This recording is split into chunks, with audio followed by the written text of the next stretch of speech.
They move through dense forests, hide in caves, or roam the icy peaks of the Himalayas. And I looked, and standing in the road was this figure, standing upright on two legs, brown, covered in hair. A phenomenon bearing many names: Bigfoot, Sasquatch, or the Yeti.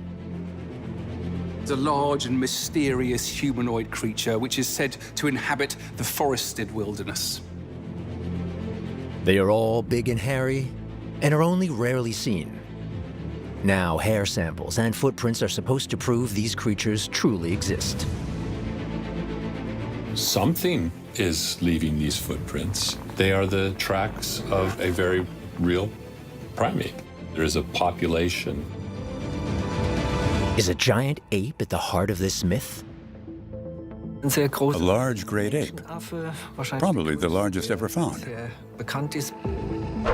Has a species presumed extinct actually survived in obscurity?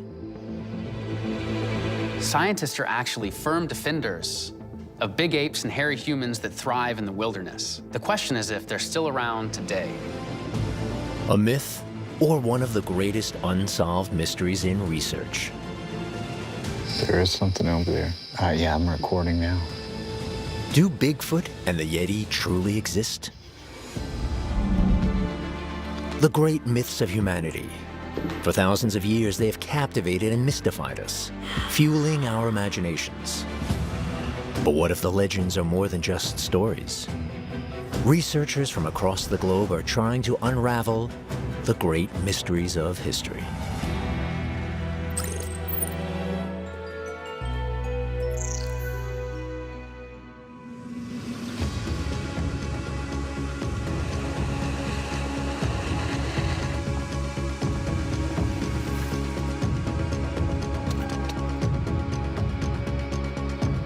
Georgia, in the southeastern region of the United States. Somewhere in these forests, the mysterious Bigfoot is said to be hiding. Matt Pruitt and Michael Mays are certain of it.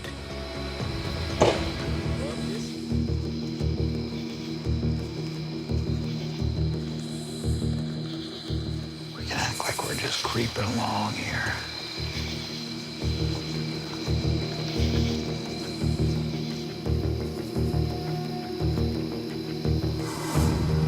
They hope to record a Bigfoot's calls today.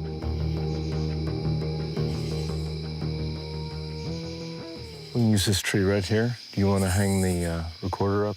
Certainly, I've got it armed and rolling, so let me just find somewhere where it can hang freely.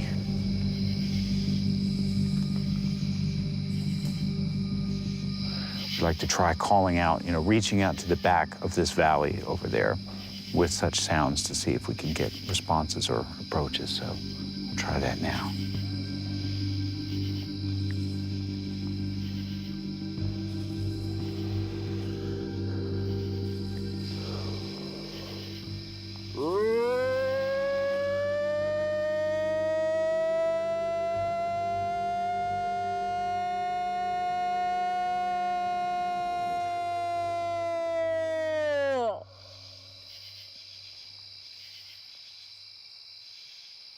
This call is intended to lure the creature out of hiding. We've heard that sound in the field ourselves. I mean, I've heard it here in the Southern Appalachians. I've heard it in the Ozarks. I've heard it all over the country. I mean, it can really run the gamut. Sometimes we've gotten responses nearly immediately, and then sometimes we make those sounds for 30, 45 minutes, and it's quiet, and we go back to camp, and hours later, those sounds start erupting from the ridge. Both men have dedicated much of their life to finding Bigfoot. Matt even produces his own podcast on the legendary creature. You're listening to Apes Among Us, the official podcast of the North American Wood Ape Conservancy. I'm Matt Pruitt, and I've been investigating the Sasquatch mystery for 20 years. Bigfoot has arrived in the 21st century and is all over the internet. There was two eyes. And it wasn't tall.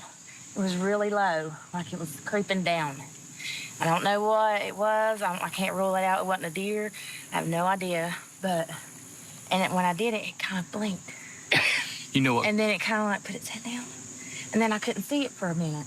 And then it just did it again so I could see its eyes. When we call it a gifting site, it might be a, hey, butthole, stay out of my area site. We don't know. Yeah. But it was placed here for us for some reason, so we call it a gifting site. Yeah. And now every rock here, a Sasquatch that we believe has touched.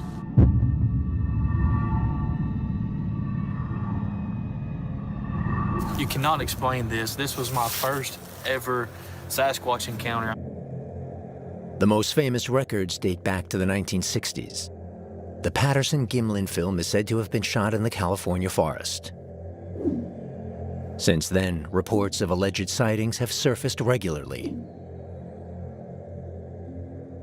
The film footage really is quite remarkable. You can see a large, upright, ape-like creature walking around a forest that even glances across to the person who is taking the film. And it led to an explosion of interest in the Bigfoot myth. In 1958, Jerry Crew, a tractor operator, comes across some 40-centimeter-long footprints in Northern California. A local newspaper gives the creature what would become its best-known name, Bigfoot. Half ape, half human, at home in the forests. In indigenous legends, the creature bears another name, Sasquatch. Most stories about Bigfoot originate in the northwest of America. The name Sasquatch comes from the tribes around that area, and there are reports, particularly going back to the 1800s, 1900s. But I think what is important with the Bigfoot story is that it's tying back into possibly latent folklore stories that are particularly around this region in the northwest of America. The creature is said to be up to 3 meters tall, walk upright, and eat plants. Nocturnal and solitary, with huge feet. So says the legend. The U.S. National Security Service is also keeping a close eye on the unknown creature. In 2019, a file is published revealing that even the FBI believes Bigfoot may exist. In the 1970s, the Bureau has tufts of hair examined. A researcher claims they come from Bigfoot, but DNA analysis shows the origin of the hair is a deer. There are thousands of sightings in the United States alone, but the phenomenon can also be observed on other continents. Like Bigfoot, all over the world, we see stories of hairy, wild men. One of the most interesting things about Bigfoot is that it's zoologically possible. There's nothing wrong with the idea of a big, hairy ape living in the wilderness. The question is if they're still around today. In Australia, Aboriginal stories tell of a huge ape-human named Yowie.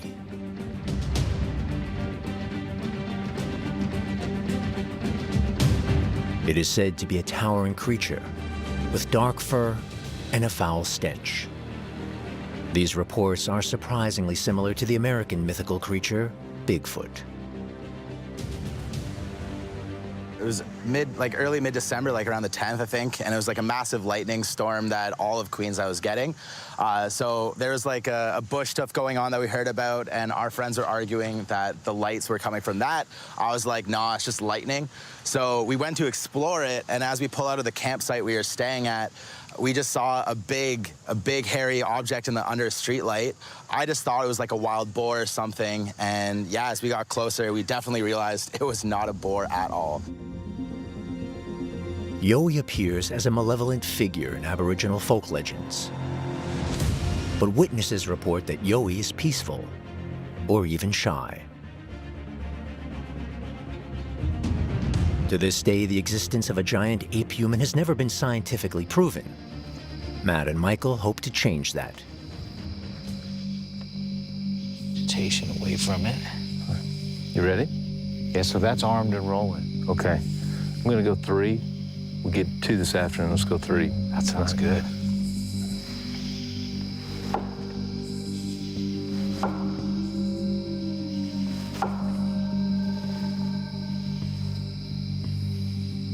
They hope to lure out Bigfoot with these knocks. 2 more.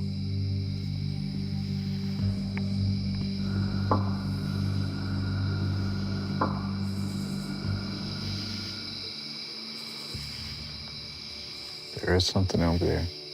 Yeah, I'm recording now. There's something over there.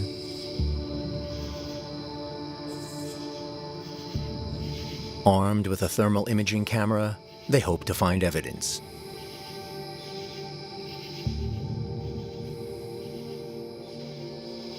You got something? Yeah, I actually do.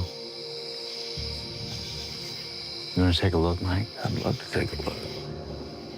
The thermal imaging camera shows the outline of an animal. Is this the legendary Bigfoot? Okay, now I'm seeing some brighter eyes. The eyes are brighter than the body below it. Still 11 o'clock to you.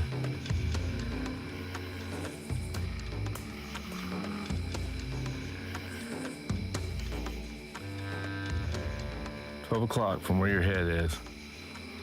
It's looking this way again. I never saw it move, but it's definitely hotter than... It's definitely hotter. Yeah, it's hotter than all the trees. I haven't seen it move since I've been watching it. That's what I'm wondering. I would like to move towards it, but, you know, if we turn all the lights and everything at it, it'll be gone. They cautiously approach the mysterious creature. You want to take a look, Mike? I'd love to take a look. Should be right on it. There was an owl. Was it an owl? Did it fly? No, I heard it. This time, it's only an owl. A nocturnal hunter and not a 3-meter-tall monster. But the hobby researchers have an explanation for this, too.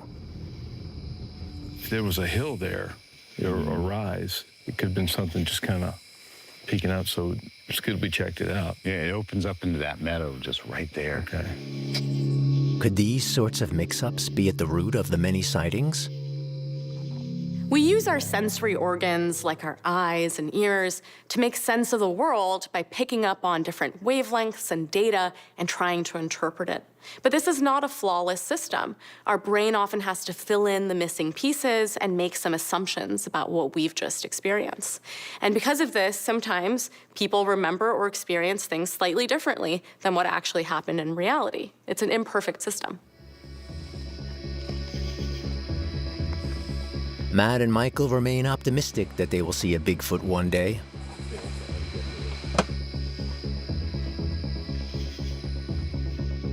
Looking back in time, people have claimed to see these animals for hundreds of years. As far back in time as you can look, from the written word being brought here from the West, and then prior to that in indigenous oral traditions, in artistic representations, et cetera. And so we'll have to recast the way that we view those stories and realize that they're not just stories, but they're testimonies.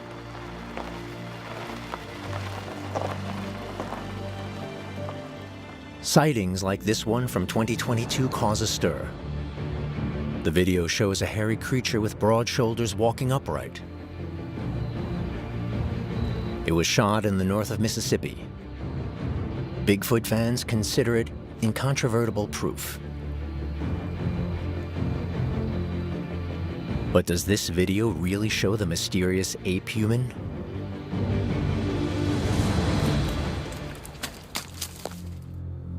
In the mountainous region of the Himalayas, legends abound of a large creature walking upright, this time covered with white hair.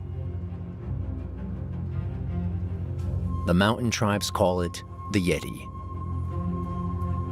But is this Asiatic snow creature really the same phenomenon? Legends of the Yeti are passed down orally from generation to generation, so they're quite organic. They will change depending on who's telling the story and where. Different tribes have different versions of the Yeti myths. And in this case, it's important to think about this creature not as something fixed, but as a part of folklore.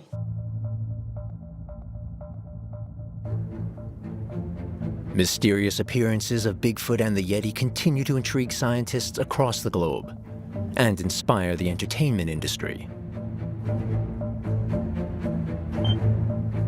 In 1933, the black and white film King Kong hits cinemas, heralding the era of the classic monster movie.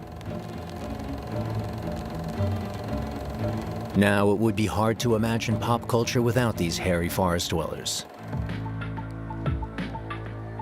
Appearing in films and on TV, these creatures are always large, hairy, and hungry.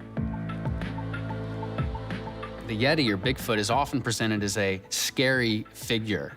We're afraid of our own animal nature that it represents. When we look at Bigfoot, we see a mirror of our own past. A past that we want to repress because we don't want to be animals. We want to be civilized. For decades, U.S. biologist Daniel Taylor has been fascinated by stories of the Yeti. He is considered one of the most renowned experts on this Asian mythical creature. So you hear these wonderful stories. And be careful, Saab, because at the night, if you have a child, they'll steal your child and they'll take it up to the cave. They won't eat it, but they'll do some magic on it. Taylor spends his childhood in India. In the 1940s, his parents traveled to Nepal to work as doctors. He grows up in Landor, a small town at the foot of the Himalayas. From an early age, he was enthralled by local legends. There's culture, and then there's reality of the footprints. There's always the footprints. Something real made the footprints. That was what interested me as the son of a scientist. In 1951, the British mountaineer Eric Shipton comes across a mysterious footprint on Mount Everest.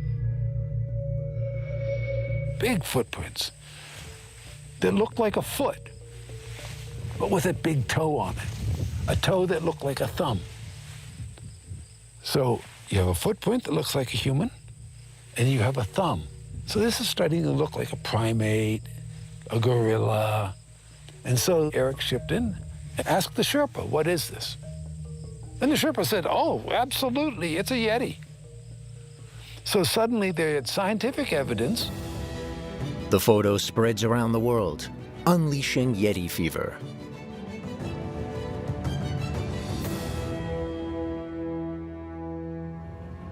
Edmund Hillary, the first person to summit Mount Everest, is also caught up in the hype. In 1960, he sets out on an expedition to the Himalayas in search of the snowman. He comes across evidence. Locals even show him a scalp. It soon turns out that it is the skin of a goat. Hillary is adamant. Most of the phenomena we've seen have been produced by animals with which we're already familiar, and that the existence of some strange new creature is extremely unlikely. So is the Yeti merely a legend? This is a question that has been haunting Daniel Taylor since his childhood. He goes on to study biology and dedicates his life to finding the Yeti. He keeps collecting new evidence that the Yeti truly exists. I have got Yeti hairs. See, Yeti hair, it says so.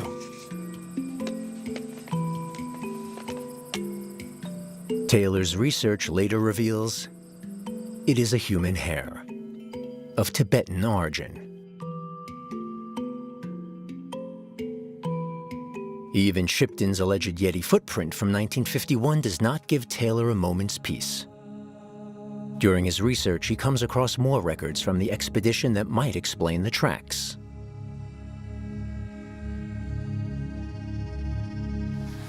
But there's a lot more information in the photograph, scientifically. You see here, in this footprint, is a second print here. A closer look reveals a second footprint over the first. But that's not all. Right over here, you see the clue. In the photo, Taylor identifies claws of an animal he recognizes.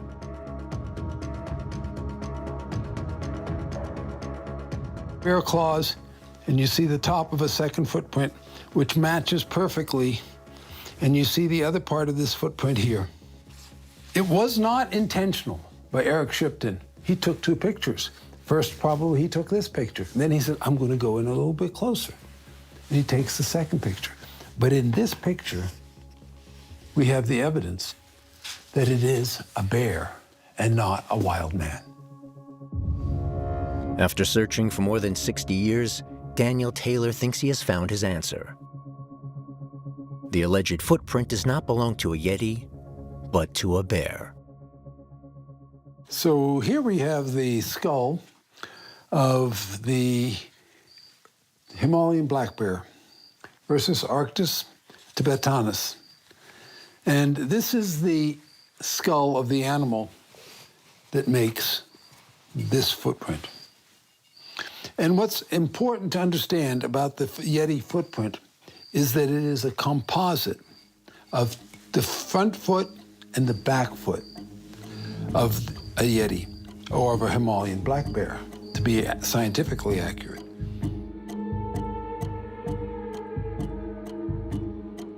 Shipton's photo ignites fresh interest in the legend of the Yeti. Now there is much to suggest that it was a mere mix-up. Many Yeti tracks have been found in places where bears live. But the community of Yeti believers don't give up that easily.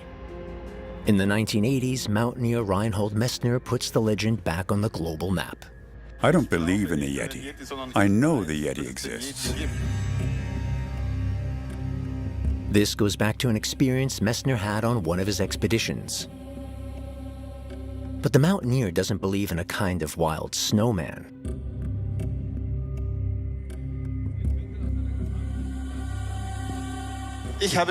I saw an animal not yet known to zoology, which the locals, Tibetans, and the Sherpas call the Yeti. I wasn't able to take a photo because I was so amazed. My jaw dropped and I just stared. This wasn't the only sighting. In 2019, an expedition team from the Indian Army claims to have come across more tracks. In 2011, Russian researchers say they have incontrovertible proof that the Yeti exists. From a psychological perspective, Bigfoot can be understood in a number of ways.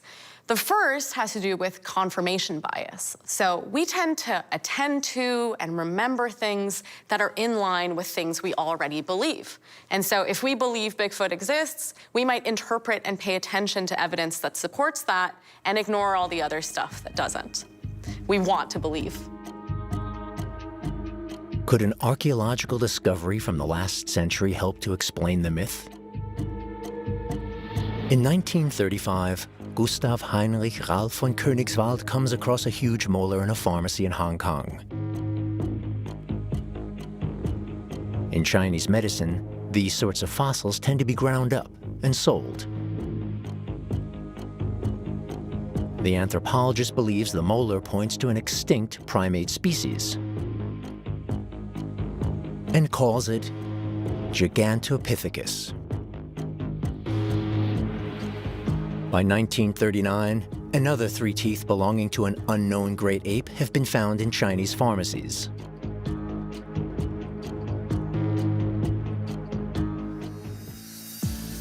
In the Senckenberg Museum in Frankfurt, Germany, Professor Ottmar Kulme has preserved this anthropological treasure to this day. It is the specimen which eventually was used to identify the genus. The Gigantopithecus was a large great ape, probably the largest we know of, or which has ever lived. Using more teeth and jaw findings, scientists have managed to reconstruct what the primate might have looked like. It can probably be compared to a giant gorilla in terms of size, weighing up to around 300 kilograms and standing approximately 3 meters tall. This would make it the largest great ape that ever lived.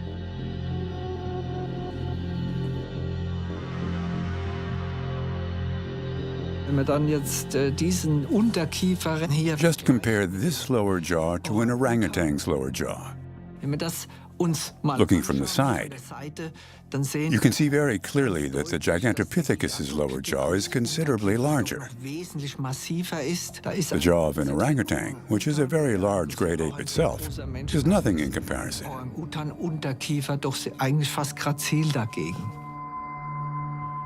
These discoveries also suggest what the great ape might have eaten. In 2015, studies of the enamel showed that the Gigantopithecus ate leaves and fruit, much like the orangutans we see today. Could this primate be behind the sightings in North America and Asia? We already know that there are lots of species yet to be discovered. But we also know that we are no longer finding many new mammals. Generally, any new species we discover are not big animals. Is Gigantopithecus perhaps the exception to the rule? In fact, researchers are still discovering unknown animals in remote regions to this day. In the rainforest in Central Africa, local ethnic groups tell the British colonialists in the 19th century about a mysterious creature. They describe a shy animal, a cross between zebra and a giraffe, which lives deep in the jungle. Their description leads to the okapi being discovered in 1901, a completely new species. Bigfoot hunters, they believe in an unknown. They believe in the undiscovered. And they look to examples like the okapi. And for Bigfoot hunters, it's very clear that it does not have half of the intelligence or abilities that Bigfoot would when it comes to evading our discovery. Could the last of the Gigantopithecus still be roaming the wilderness today? Scientists have suggested that the rise of the Tibetan Plateau 1.6 million to 800,000 years ago dramatically changed the climate, making it colder and drier and threatening the existence of those huge forests that were the home of Gigantopithecus. As the forest areas continue to decline in the cold climate of the Pleistocene, the giant ape's supply of food dwindles. The species can't adapt in time. The last of their kind die around 100,000 years ago. When you think about it, the Gigantopithecus existed around 100,000, 200,000, or even 300,000 years ago. And of course, there were prehistoric people around at the time. And they may well have come across the Gigantopithecus, giving rise to the legend of a giant ape that was shy and reclusive and lived in the forests of Southeast Asia. And then they passed this down from generation to generation.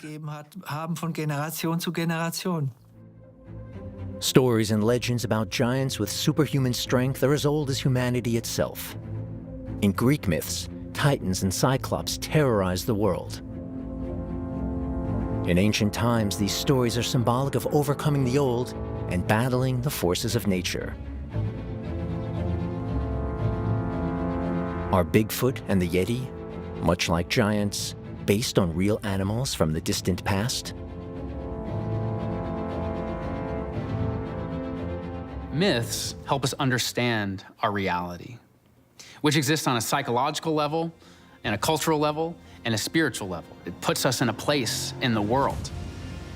Psychologically, it teaches us to repress our animal nature. Probably the best-known story about a giant is David and Goliath from the Old Testament. The Philistines are fighting the Israelites. One of the Philistines is huge and terrifying, known as Goliath. Nobody dares fight him, except for David, a shepherd boy. David manages to beat Goliath by hurling a stone from his sling. Are these stories just legends and fairy tales? Or is there an element of truth to them? Did giants really exist? Could they even survive from a purely anatomical perspective? They would have a huge skeleton, and their body mass would overload the musculoskeletal system, the circulatory system, and the organs. The organs would have to be rearranged. To supply the brain with enough blood, the heart would have to be closer to the brain. And then resources are scarce. In most regions of the world, there wouldn't be enough food to feed a population of giants. Scientifically, it's difficult to imagine how giants might have lived. But might the mysterious creature belong to a species yet to be discovered? Are new primate species being discovered even in the 21st century? A sensational report from 2004 shows it is not impossible. Researchers claim to have discovered a new species of great ape in the African rainforest, the billy ape. Their footprints are larger than a gorilla's. Biologist Cleve Hicks manages to take some rare pictures. Locals tell horror stories about them, claiming they could even kill a lion. Later, it turns out it is a chimpanzee population. But these apes are not just bigger and heavier than others of their kind, they also behave differently. These sorts of discoveries fuel speculation that Bigfoot and the Yeti may well be real and will be discovered soon. One of the most interesting things about the Yeti or Bigfoot is that it's totally zoologically possible. Scientists would defend the possibility of such a creature existing. Scientists like anthropologist Jeff Meldrum. Since the 1990s, he has been researching the possible existence of the Yeti, Bigfoot, and others at Idaho State University. He has over 300 plaster casts of suspicious footprints in his archive. Many of them he made himself. In my own personal research in the field, as a primatologist, have in fact found footprints on at least a half a dozen occasions. And some of these in extremely remote areas where human traffic is rare, if not non-existent. I've also heard vocalizations, inexplicable whoops and whistles, sometimes in the daylight, sometimes more often at night. And I caught a glimpse of something just a couple of years ago up in Alberta, Canada. Meldrum is convinced. Even though a carcass has never been found, the shape of the feet suggests Bigfoot does exist.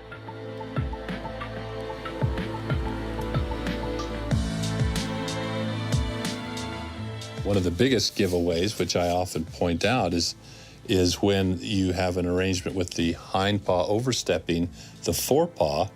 That leaves this concavity of this rather bean-shaped or cashew-shaped metacarpal pad of the forepaw, very evident, and that stands in stark contrast to the very rounded heel of the Sasquatch track.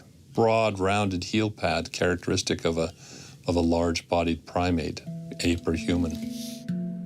And Meldrum thinks the footprints reveal something else as well. The footprint evidence, giving my background, my expertise in locomotor adaptations of primates, they attest to the presence of a large bipedal hominoid, human-like primate that has a non-divergent big toe, in that respect very similar to the human foot. Here's an example of a human by comparison. And you can see that superficial similarity, but there really the similarity stops. The Sasquatch foot is characterized by a much greater breadth to length ratio. According to Jeff Meldrum, a wide heel is needed to bear the heavy weight. This is actually a fairly modest example. This is something probably more like a young adult or a female. By comparison, something like this is much more illustrative of the tremendous breadth to length ratio, which is correlated with the massive size. An individual like this probably stands 8.5 feet tall and weighs in excess of 1,200 pounds. I mean, that's the size of a bull moose. When you start to consider the ecological consequences of such a large animal, you can understand why they are so rare and elusive, so few in number. He is convinced that an entire group lives undiscovered in the forests of North America. But he doesn't believe Bigfoot is the wild beast many claim it is. I always want to emphasize this is not a monster. It is a biological species. There is a population, and we have examples of small ones, infant, right on up to adults, possibly female, and almost certainly a large male. Meldrum also thinks it's possible that prehistoric giant apes have survived in hiding. Well, one hypothesis to explain the origins of Bigfoot is that it could be a living Gigantopithecus. According to this theory, some of their number may have migrated to North America across the frozen Bering Strait during the last ice age. Most scientists consider this a bold claim, especially because no fossils have been found in the American continent to date. But Jeff Meldrum continues to believe the Gigantopithecus exists.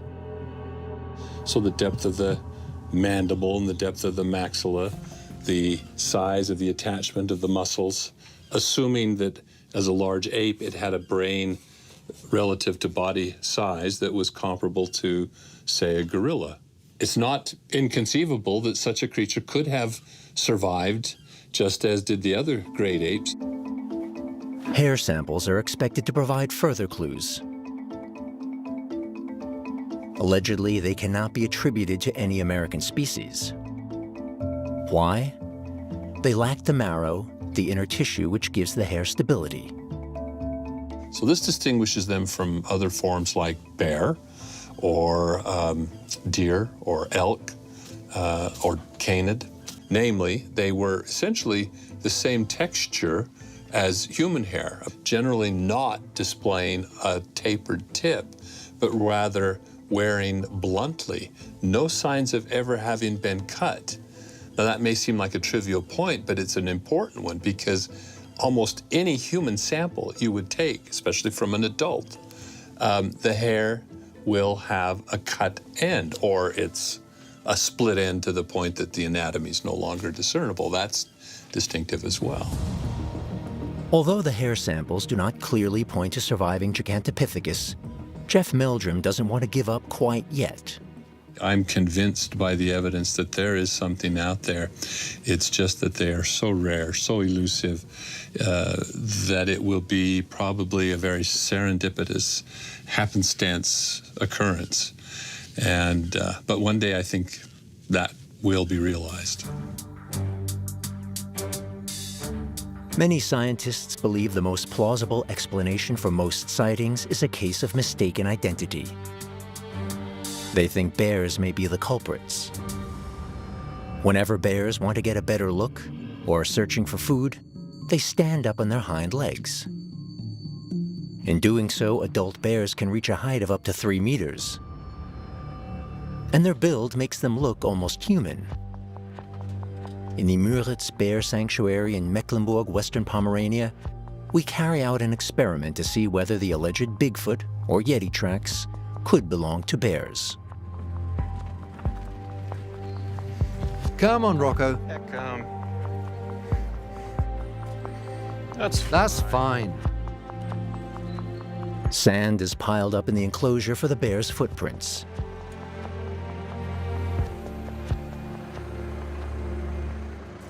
And then we'll let Rocco back into the enclosure and he will go across the sand because that's the way he usually goes. We often clean the enclosure and lay out his food for him, so he knows that when he has been locked up for a while, that there will be some treats when we let him back in. Today's participant doesn't take long to arrive. Rocco, come! Come on, Rocco, come! Rocco! Come. Yes, that's right. That's fine. That's fine. That's fine. The experiment was successful. The adult brown bear leaves clear tracks in the sand. So we have both here. The hind paws are here. Here's the finger. And he probably walked over this part twice. It's a bit longer. Because the bear stepped on the same spot with both his front and rear paws, the footprint seems a lot larger. You can see 5 toes and a thick ball of the foot. Staff member Raphael Cotton pours plaster on the footprint. An hour later, the prints can be removed. So the small one is 15 centimeters long, and the other one is almost 30 centimeters long.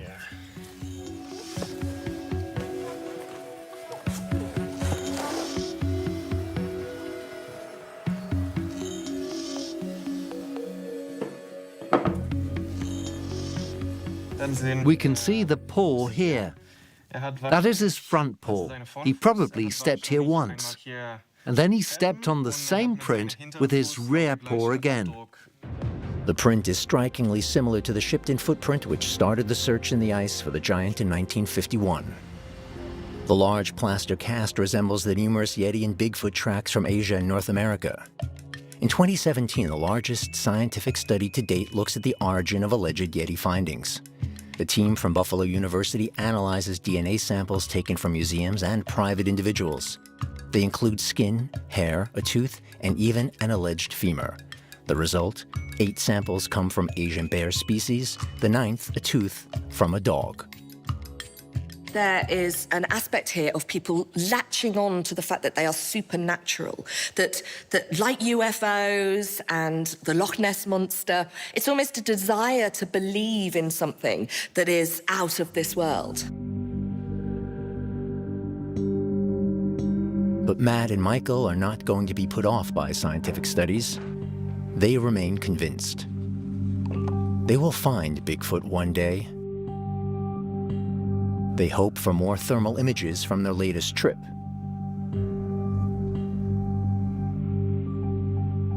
You can see that it's a single animal, but there are portions of it that are breaking through more of the brush than others, that are visible in these little small windows of vegetation. So you can definitely tell that it's an upright thing, or it has the appearance of being upright or vertical. Because usually if you stay on your target long enough, eventually it will reveal something where you can identify it.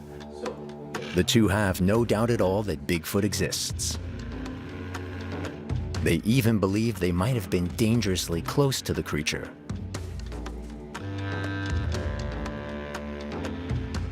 I had an experience with some friends, a very terrifying experience. We didn't see anything. It was at night, but we heard these sounds that were consistent with the sounds that other people associate with Bigfoot or Sasquatch. And so that sort of set the hook, and then continuing to meet other witnesses and look for further sign has led me on a journey that's now been 20 years.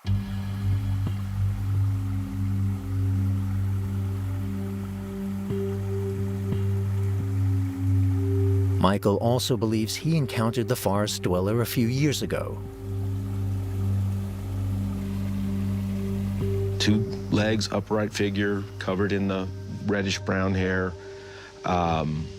When it moved, it turned. We saw its arm come across. We saw its fingers as it came across, and they were low enough to be lit up briefly as it walked by. And then it was gone. Shortly after, the two set off again. Michael and Matt don't want to reveal the location they've chosen for their search today. They are worried that others might beat them to it. The journey through the forest takes more than an hour. Then they arrive at their destination. They have found evidence of Bigfoot in this region time and again. They are equipped with a recorder and thermal imaging cameras, but also have guns. We do carry a sidearm with us. It's for bears or mountain lions, whatever we might come across. We have come across that. Sometimes the expeditions take the Bigfoot hunters into the wilderness for days on end. A great discovery could be lurking around every corner.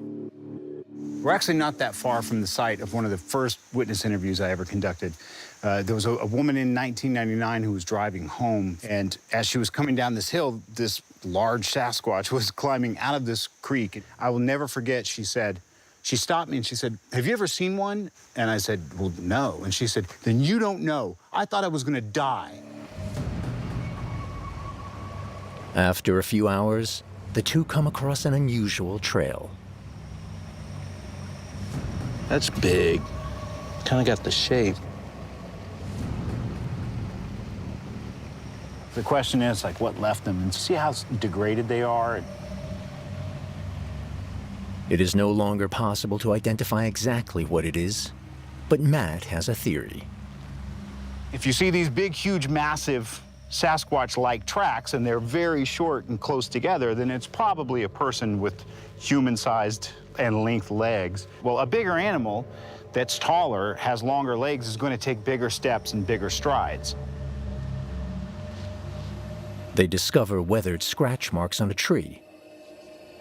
A bear or Bigfoot. Then they hear a sound. I didn't see any kind of brush movement or anything. I heard it.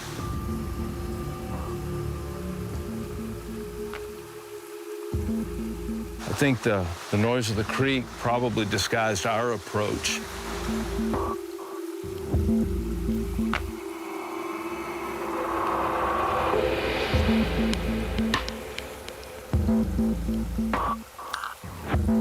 I don't think it crossed the creek. I didn't hear any splashing or anything, so I think it's still on this side, but high. But I didn't hear it like crashing for a long distance. No, I just...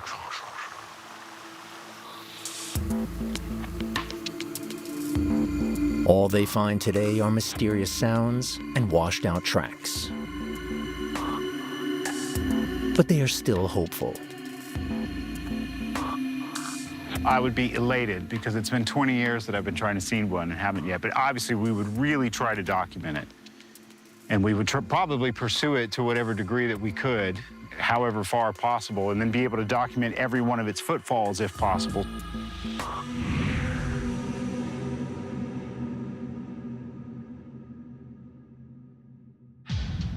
But the key question remains unanswered. Are there unknown human-like creatures out there? Or are scientists right? And is it all just a legend? If you believe that there's still an unknown out there, then you believe new discoveries are possible. Then the pursuit of Bigfoot becomes a pursuit of evidence that there is something in the unknown. There is something beyond our understanding. There is still no conclusive explanation for the famous 1967 Patterson-Gimlin film. Until his death, cameraman Roger Patterson continues to claim he filmed the real Bigfoot. Until a costume maker named Philip Morris claims he sold a gorilla suit to Roger Patterson in 1967. Is a human in an ape costume behind Bigfoot? In any case, Patterson's recordings are not unequivocal proof. Another piece to the puzzle is that people might be lying. If there is an incentive to lie because it gets you attention or money, some people are willing to do that. The recordings mark the beginning of a modern myth which continues to captivate people around the world to this day and lure them into the wilderness in search of the unknown. There are many things that we can identify as true. For some people, it might be the true reality of an inner animal or an animal out there. For others, the story might be about how true it is that people are foolish and believe.